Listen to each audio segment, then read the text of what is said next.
ఒక అబద్ధానికి ఇంకొక 10 అబద్ధాలు చెప్పి ఈ అబద్ధాన్ని నిలబెట్టుకోవాలని ప్రయత్నం చేస్తారు. ఏమండి? సత్యం ఒంటరిగా నిలబడుతుంది. సత్యానికి 10 సపోర్ట్లు పెట్టినా అది ఆగదు.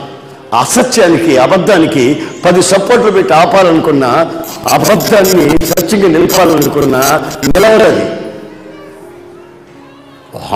వాడ బెజ్జం పడితే ఆ బెజ్జం పోర్చాలి కానీ ఇంకో బెజ్జం పెడతాడంట, ఈ నీళ్ళు అడ్డుపోతాయంట.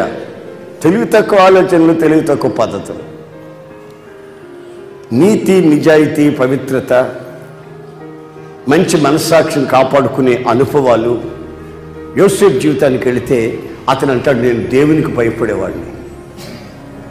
శామ్యూయల్ జీవితం అంటాడు, ఇదిగో నా చేతుల్లో లంచం కానీ దానికి మీరు సాక్షులు. ఆమేన్. నాతో ఉంటున్నారే.